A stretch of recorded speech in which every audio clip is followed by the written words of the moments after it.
Hello everyone, আমি টিনা চলে এলাম আর একটি নতুন ভিডিওর সাথে। আমার একটি নতুন ভিডিওতে আপনাদের সবাইকে অনেক অনেক স্বাগত। প্রথমেই বলছি, গলার অবস্থাটা খুবই খারাপ, একটু অ্যাডজাস্ট করে নিন।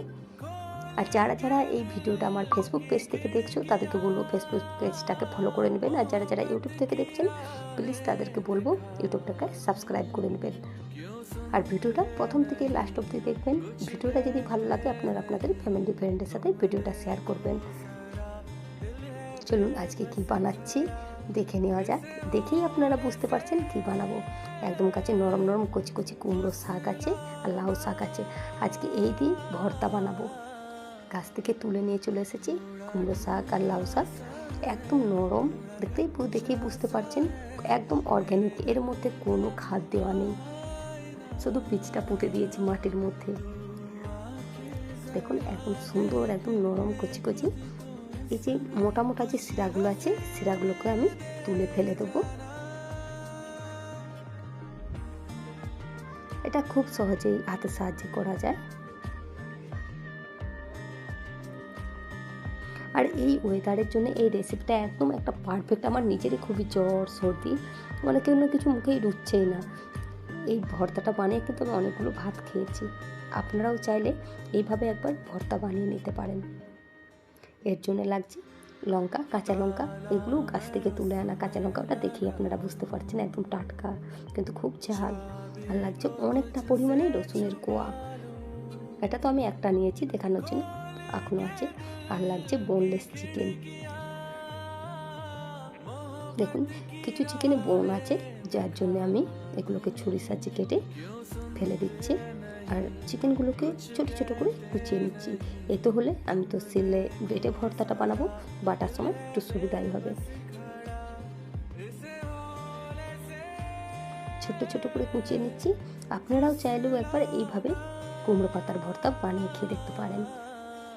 দেখুন চিকেনগুলোকে ছোট ছোট করে কুচিয়ে নিয়েছি, কুচিয়ে একটা বাটির মধ্যে রেখে দিলাম। আর রসুনটা ছাড়িয়ে নিচ্ছি।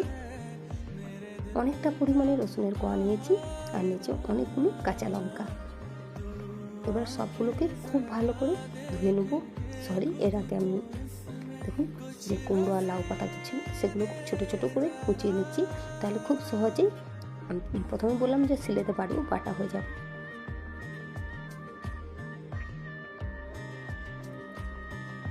এবারে এই তিনটে জিনিসকে খুব ভালো করে ধুয়ে আমি জল ঝরিয়ে নেব। এবারে একটা ফ্রাইং প্যান, এটা ডিপ ফ্রাইং প্যান, এর মধ্যে কুমড়ো শাক, কুচিয়ে রাখা চিকেন,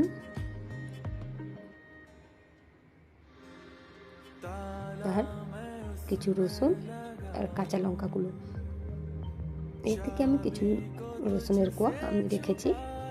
আর দিয়ে দিয়েছি অল্প পরিমাণে লবণ। শাক কিন্তু সেদ্ধ হওয়ার পর মানে হাফের থেকেও কম হয়ে যাবে, যতটা আমাদের শাক নেই তার থেকে হাফের থেকে। তো লবণটা যখন আপনারা দেবেন তো লবণটা একটু দেখে দেবেন। আমি কিন্তু কোনো তেল দিই না। শাকের জলে চিকেন, রসুন আর কাঁচা লঙ্কা সেদ্ধ হয়ে গেছে। এবার একটু ঠান্ডা করে নেব। আর ঠান্ডা করে আমি শিলেতে বেটে নিচ্ছি। আর এখানে নোড়াগুলো দেখছেন তো, নোড়াগুলো অর্ধচন্দ্র।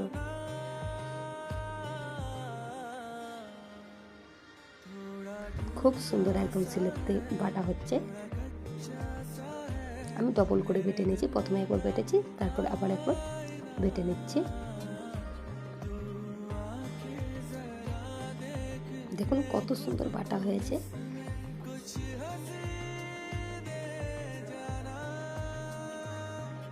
এবারে এটাকে তুলে আমি একটা পাত্রের মধ্যে রেখে দিচ্ছি। রেখে আমার শিলনোড়া প্রতিদিনের ব্যবহার হয়, তো খুব ভালো করে আমি শিলনোড়াটাকে ধোবো।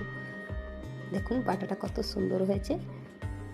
এবারে একটা ফ্রাই প্যানের মধ্যে আমি অনেকটা পরিমাণে সরষের তেল নিয়েছি। এতে কিন্তু সাদা তেলের কোনো কাজই নেই, সরষের তেল দরকার।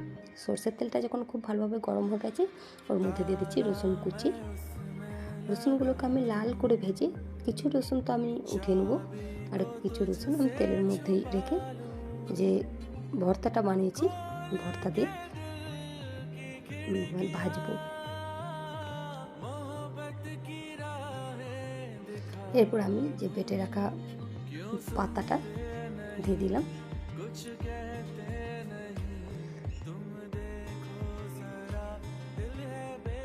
এটা এতটা টেস্টি হয় না, এর সামনে মাটন বলুন, চিকেন বলুন, ইলিশ বলুন, চিংড়ি বলুন, কোনো কিছুই মানে এর ধারে কাছেই আসবে না, এতটা টেস্টি হয় খেতে। গরম ভাতের সাথে এটা খেতে হবে, গরম ভাতের সাথে গরম গরম, তবে এর আসলটা টেস্ট পাওয়া যাবে। আর খাওয়ার সময় এর মধ্যে বেশ অনেকটা পরিমাণে কাঁচা সর্ষের তেল দিয়ে খেতে হবে। দেখুন একদম খুব ভালো করে আমি যে পাতার যে রসটা ছিল রসটা শুকিয়ে নিচ্ছি।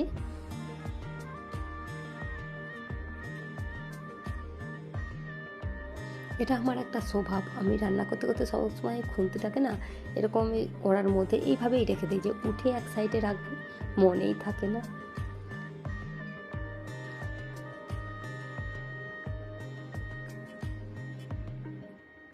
দেখুন হয়ে গেছে। এবার আমি একটু অল্প টেস্ট করেছিলাম, লবণটা কম হয়েছিল, যার জন্য একটু লবণ দিয়ে দিলাম। লবণবিহীন খাবার আমি খেতে পারবো, কিন্তু লবণ যদি বেশি হয়ে যায় না তরকারিতে, সেটা খেতে পারি না। দেখুন হয়ে গেছে। উপর থেকে ভাজা রসুনের যে রসুন কুচি আর একদম অনেকটা পরিমাণে কাঁচা সরষের তেল দিয়ে আমি পরিবেশন করছি। আর গরম গরম ভাতের সাথে একদম অমৃত লাগে খেতে। একবার অবশ্যই আপনারা এই রেসিপিটা ঘরে ট্রাই করবেন। আজ এখানে অবধি, দেখাবে অন্য একটি ভিডিওতে। সবাই খুব ভালো থাকবেন, সুস্থ থাকবেন। সবাইকে আমার প্রণাম। রাধে রাধে।